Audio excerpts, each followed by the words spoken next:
Ouais, salam alaikum les gens, Bassem Vinicius 692.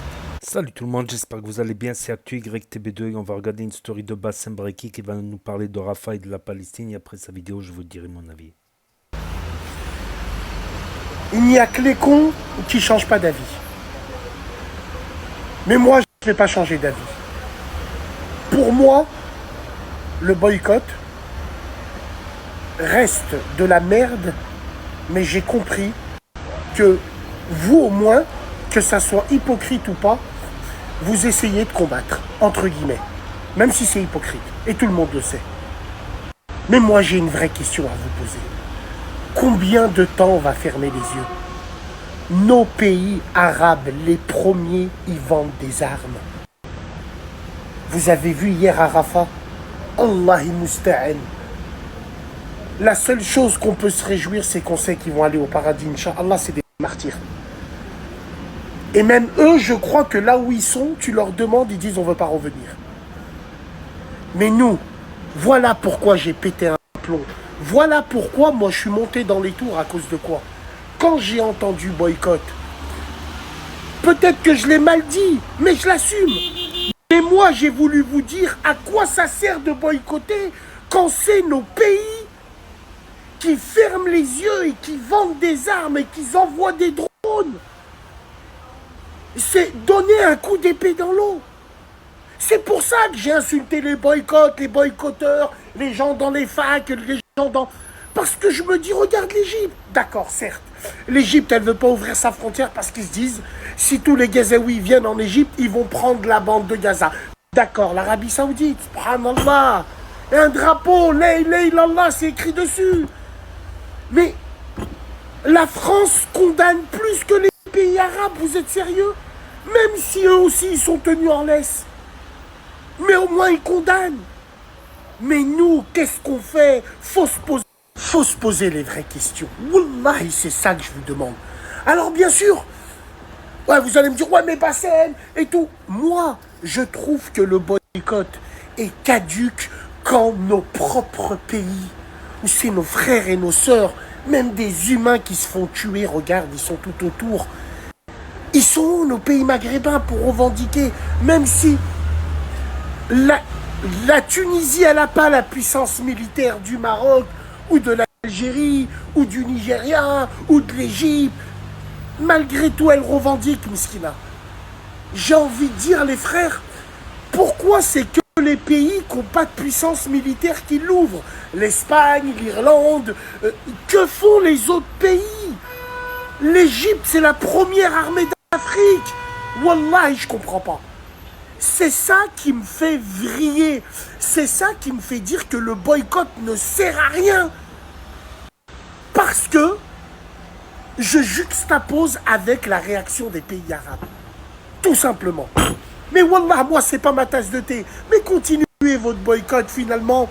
Si pour vous, c'est une façon de se battre à distance, qu'est-ce que vous voulez que je vous dise? Faites-le. Wallah, il a dit, je suis très sérieux quand je dis ça.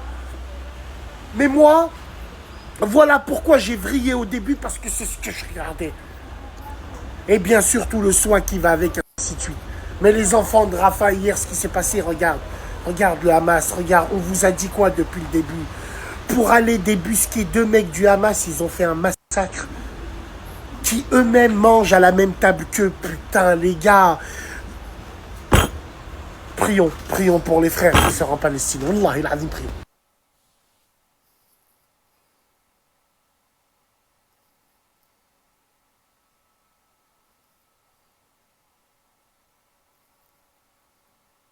La voilà. La voilà l'image. La voilà l'image où, peut-être, et j'en doute, hein, que je l'ai mal expliqué avec mes mots, entre guillemets, peut-être parce que j'avais dit qu'il y en a, ils utilisent la cause palestinienne sur les réseaux pour draguer des meufs, pour se prendre des followers, pour faire du swag, parce que le cœur, il est noir. Hein? Tu sais, ces gens-là qui ont un peu mal compris, là. Ben moi, je parlais de ça. Par rapport au boycott, je parlais de ça. Je parlais de ça, de cette image-là. Elle arrivait trop tard, dommage. Mais de cette image-là. Comment veux-tu qu'on fasse Raja? accuser les gens de rien faire alors que eux-mêmes, à côté, ils sont là.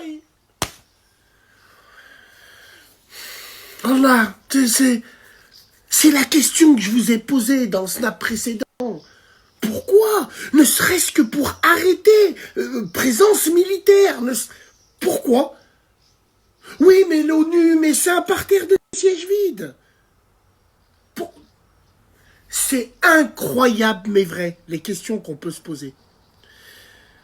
Ouais, putain de merde. Ouais. Et pour finir, je m'adresse à tous les clochards. Les clochards, c'est les intifadis sur Internet, là. Ouais, je bois du coca. J'ai toujours bu du coca. Je vais pas arrêter de boire du coca, entre guillemets. Ouais, Bassem, tu fais des lives, tu montes les palettes de coca. Bah ouais, j'ai du coca, je bois du coca. Ça a toujours été comme ça. C'est mon péché mignon, depuis que je suis petit. Ça déjà d'une. Et de deux, si j'ouvre les frigos de vos mères, si j'ouvre les frigos et les placards de chez vous, je pense que je serai pas le seul. Et de trois, wallah, wallah, wallah. Je l'ai vu de mes yeux, qu'Allah m'arrache les yeux.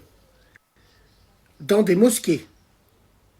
Des grandes mosquées, tu sais, les nouvelles mosquées. Où tu peux manger. Ils vendent du coca.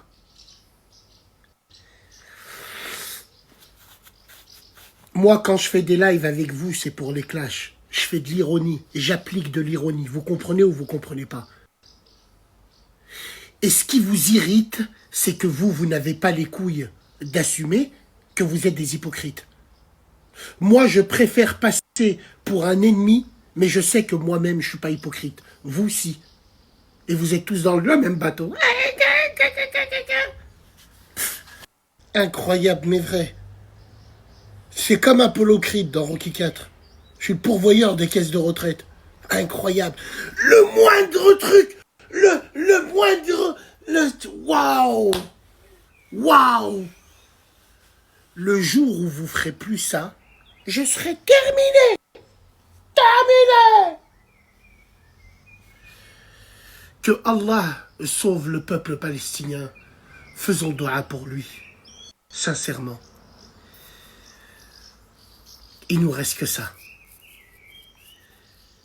Parce que Netanyahou suit sa prophétie.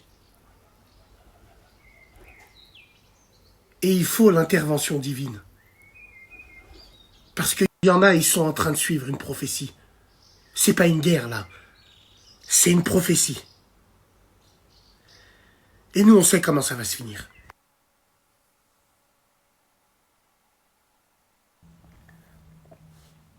Et si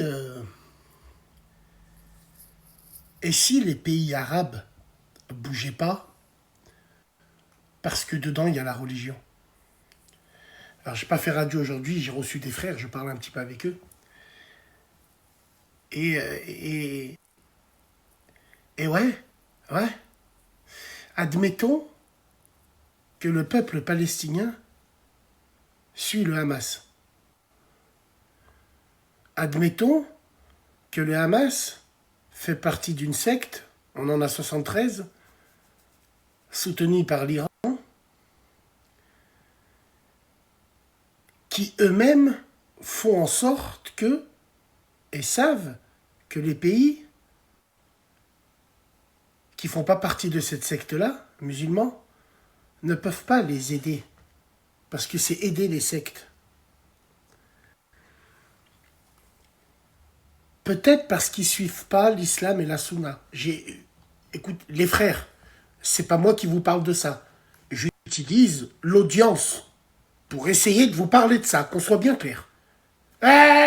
C'est lui qui nous parle de tawhid, c'est lui qui... Non, moi je vous... Bon, commencez pas à casser les glanches. Je pense que tant beaucoup de gens le disent, enfin, beaucoup de gens le pensent, mais personne ne le dit, parce que c'est trop risqué.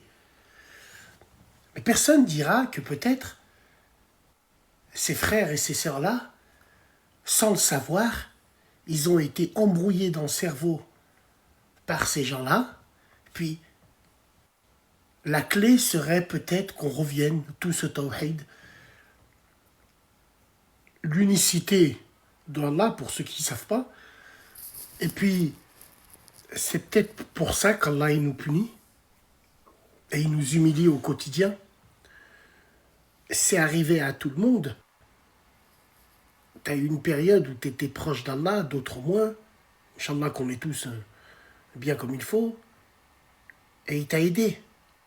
Il t'a aidé quand il a su que c'était sincère et quand il t'a sorti de là.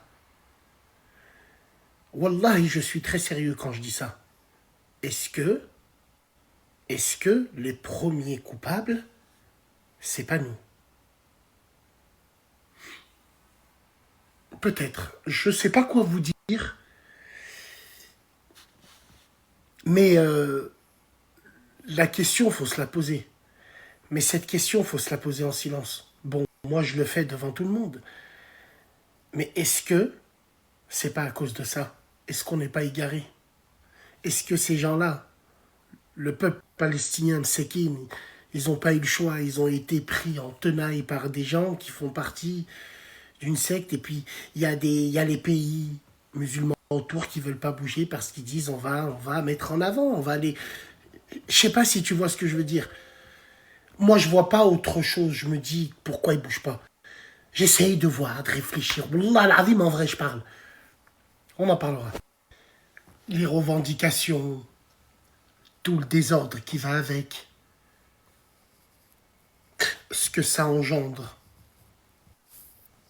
On va à l'encontre.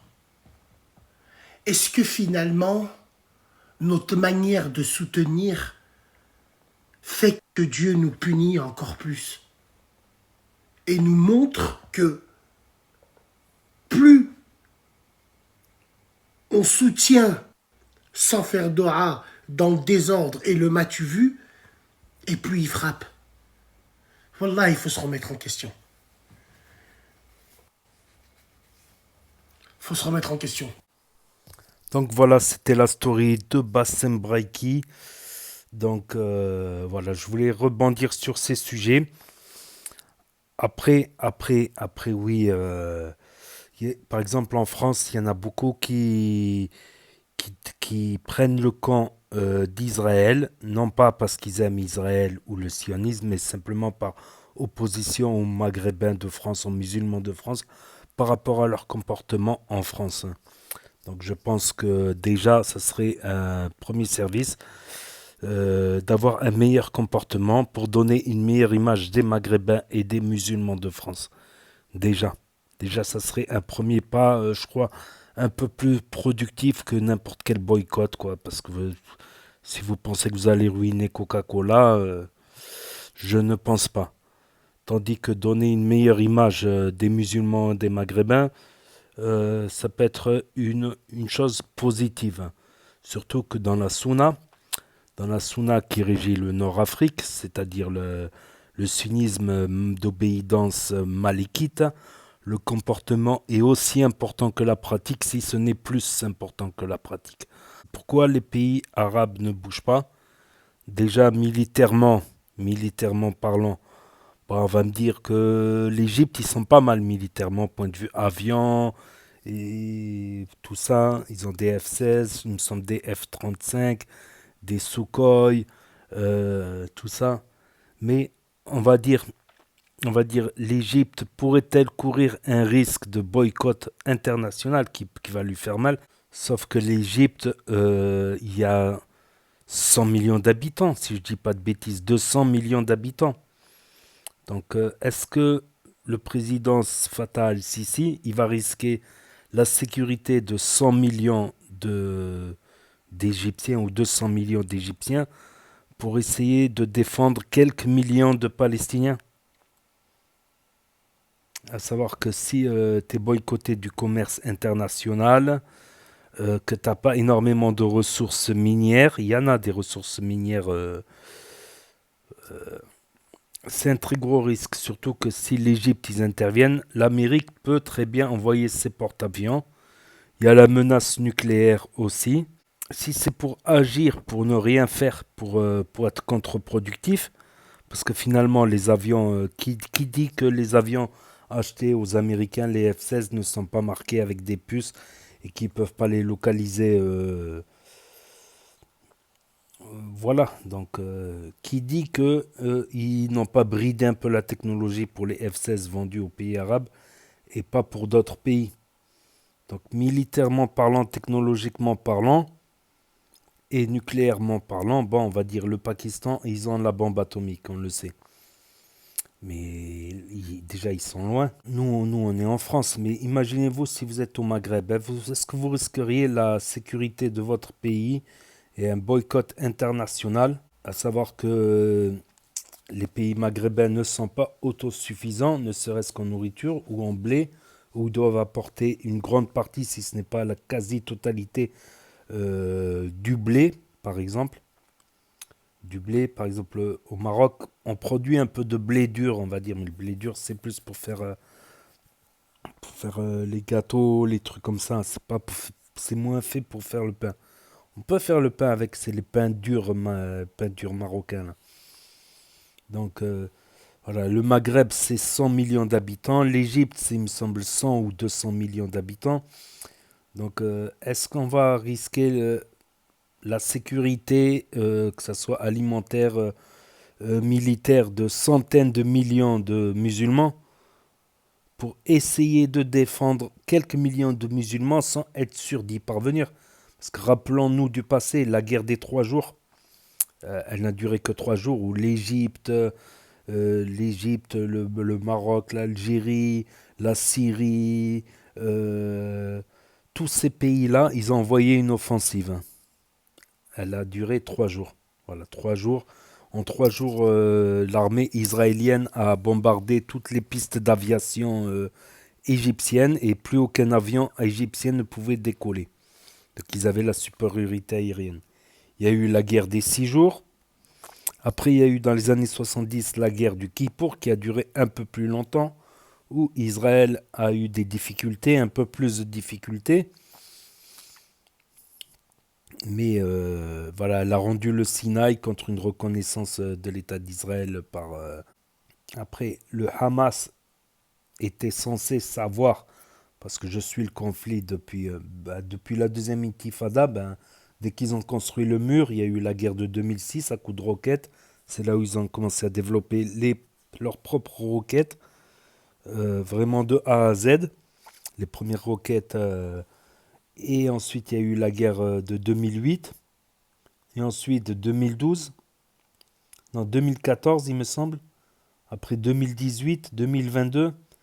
Donc, tous les 2 à 4 ans, il y a une guerre. Et on sait très bien qu'Israël, à chaque guerre, pour un bâtiment touché, ils vont en raser 20.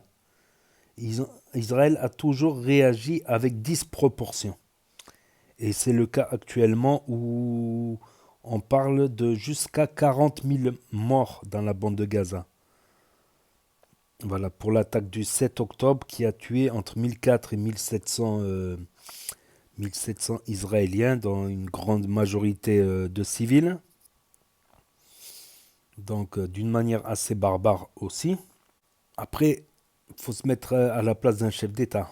Est-ce que tu vas prendre un risque sans être sûr de pouvoir améliorer la situation, sans être sûr de pouvoir gagner, sans être sûr que les États-Unis n'interviennent pas, ou une coalition avec des pays européens, et finir à la Saddam Hussein. Voilà, Saddam Hussein, en 91, lors de la première guerre du Golfe, il avait envoyé, il me semble, 30 missiles Scud sur Israël.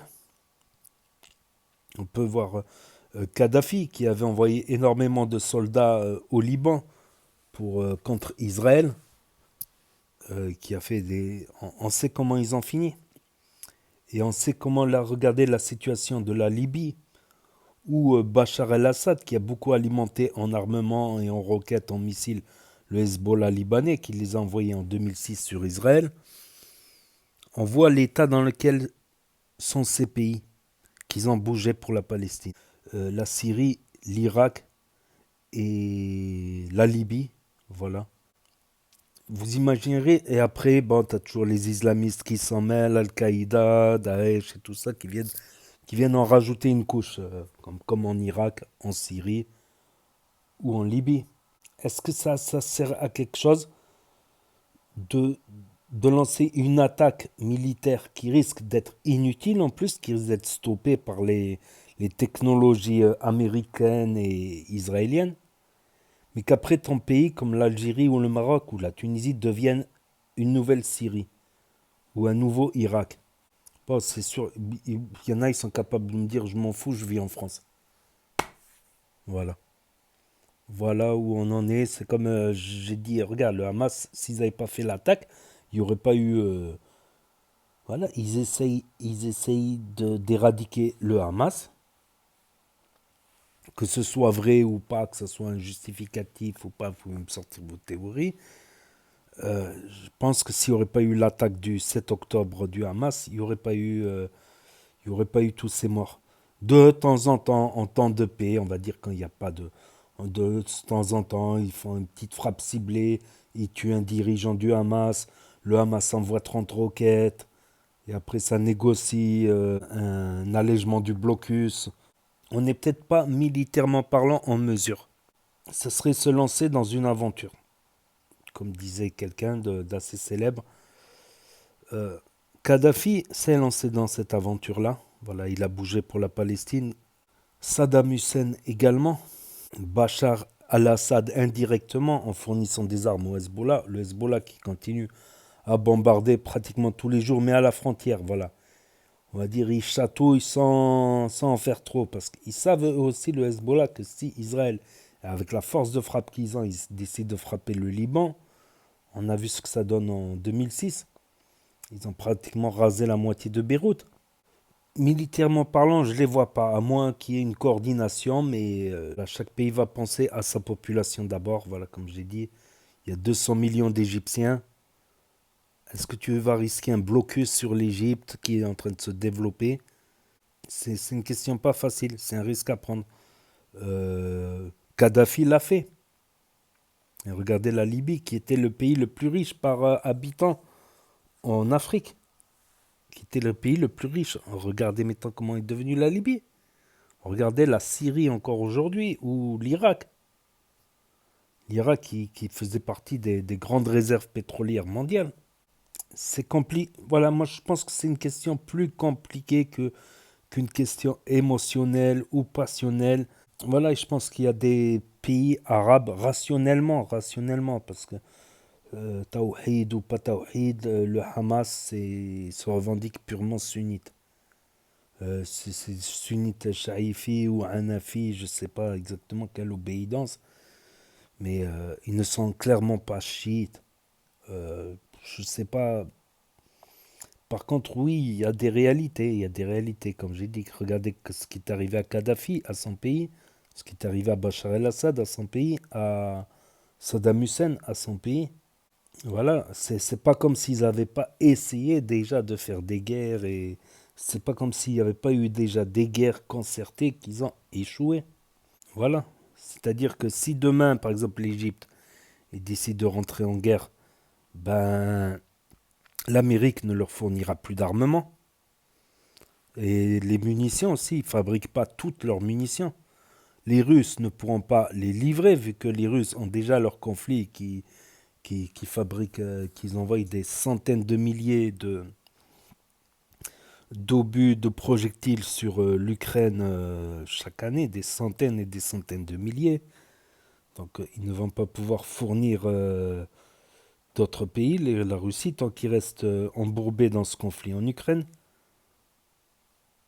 La France refusera. Je pense que par contre, si un jour les pays arabes s'industrialisent, ça serait une autre question. Ça serait une autre question, mais c'est pas d'actualité du tout, je pense. Voilà, ils pensent à leur propre population. Et Fatah al-Sisi, il est clair là-dessus, quoi. Il est assez clair là-dessus. Voilà, d'autres dirigeants sont clairs, d'autres moins clairs. Mais font-ils quelque chose non plus? Voilà, je pense qu'il faudrait cesser le feu, voilà, et qu'on se tienne tous la main et qu'on chante, ça serait l'idéal, oui. Oui, ça serait mieux de voir des enfants jouer à la PlayStation que de les voir d'un côté et de l'autre mourir ou souffrir. C'est des questions complexes, on peut en parler pendant des heures. J'ai pas envie de développer. Là, je fais juste mon commentaire en fin de vidéo. Voilà, pour dire mon propre avis, que j'ai tort ou que j'ai raison, que je me trompe ou pas. Voilà, il y a des réalités. Donc, je pense que les pays, déjà ceux qui sont au pouvoir, ben, ils vont tenir à leur pouvoir. S'ils bougent, ils savent qu'ils vont sauter comme Kadhafi, Saddam ou Bachar. Bachar qui n'a pas sauté, mais qui, voilà, son pays reste encore divisé. Son pays reste morcelé, divisé et pratiquement affamé encore. Qui reste dans un sale état. Voilà, on parle. Un jour, peut-être, on parlera de reconstruction en Syrie, mais c'est pas d'actualité aujourd'hui. Il y a encore des zones de conflit, des bombardements en Syrie quotidiens. Donc, on pourrait développer chacun de ces sujets longuement, parce que j'ai étudié la question très longtemps, voilà, et je pense qu'il y a des raisons plus logiques, plus mathématiques que des questions de spiritualité, je pense, dans ces questions-là. Donc n'hésitez pas à me dire ce que vous en pensez dans les commentaires, à mettre un pouce bleu, à vous abonner, à cliquer sur la cloche. Et je vous dis à très bientôt les amis les potos pour de nouvelles vidéos. Merci d'avoir regardé. C'était Actu YTB 2, premier sur les actus, les infos des influx. Tchuss et à plus.